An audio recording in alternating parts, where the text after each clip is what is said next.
Ngayon po ay unang araw ng ating simbang gabi. Una, sapagkat sa loob ng 9 na araw, simula ngayon hanggang 23rd, tayo ay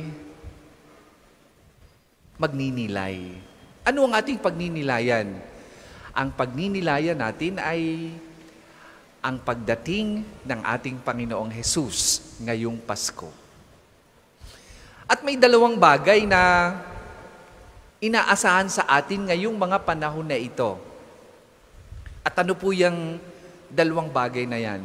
Una, tayo ay mag-iintay.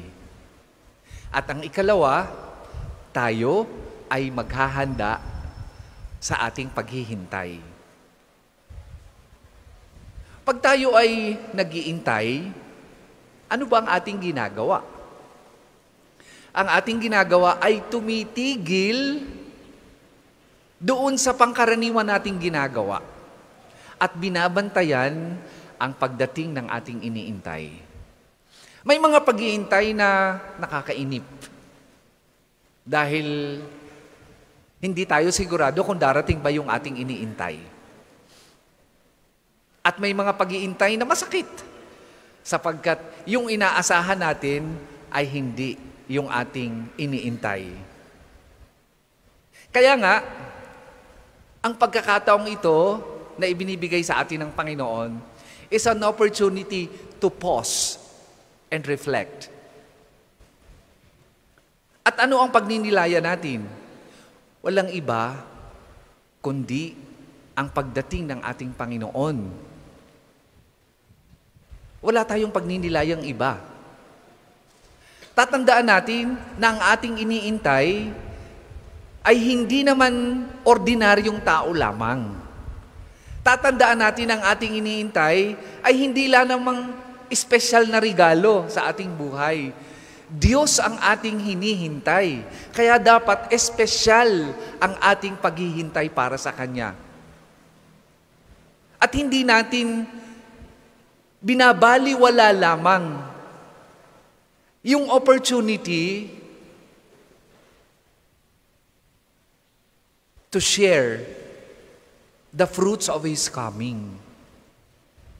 Sa ating mabuting balita ngayong gabing ito, mga kapatid, na ikumpara ng ating Panginoong Jesus yung mga tumutuligsa sa Kanya sa mga bata.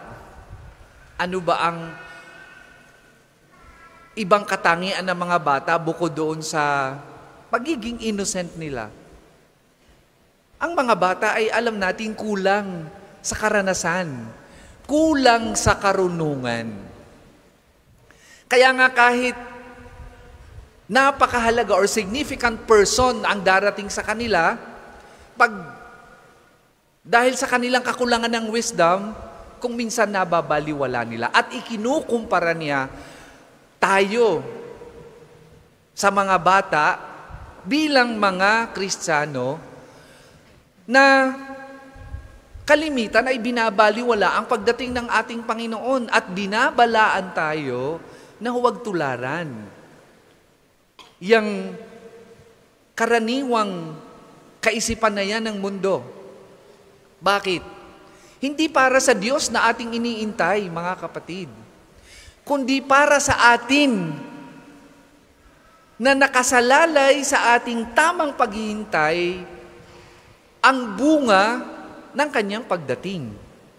Kung tayo ay hindi handa sa Kanyang pagdating dahil tayo ay nainip at gumawa ng ibang bagay, definitely, ang bunga ng Kanyang pagdating ngayong Pasko sa ating buhay ay hindi masyadong masagana.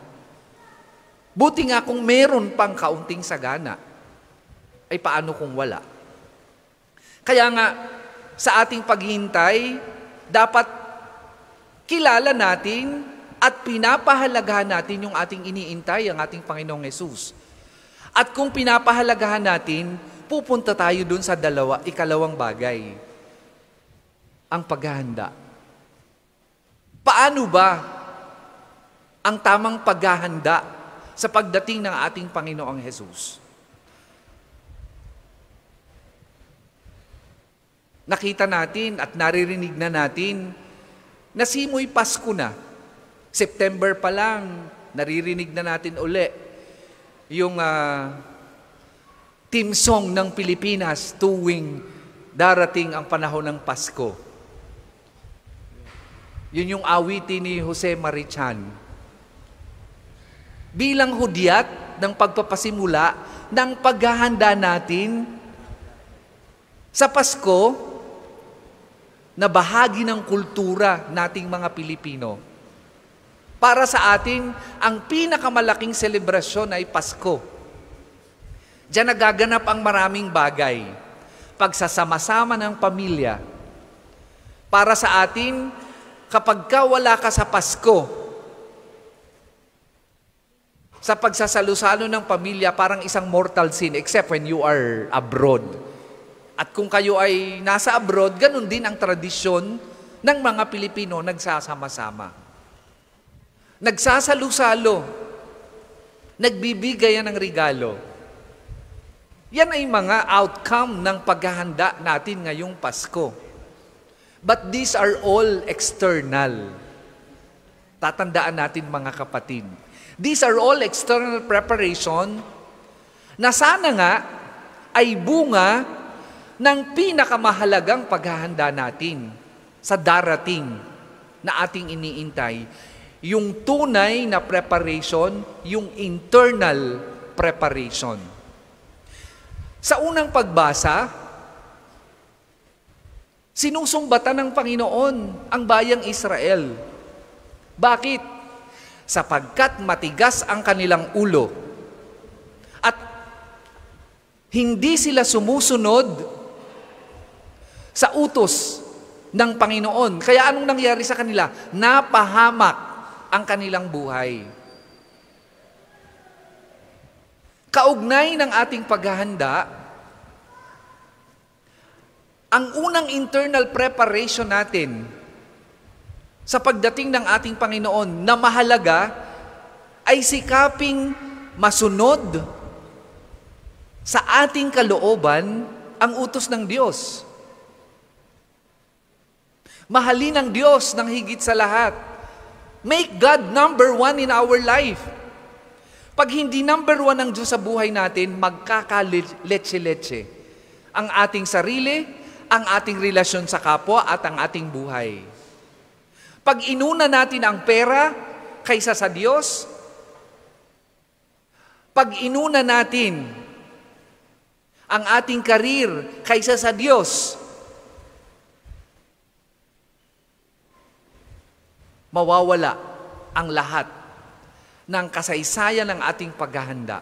Unahin natin ang Diyos, lalo na ngayong mga panahon na ito. Pilitin nating sundin ang Kanyang utos.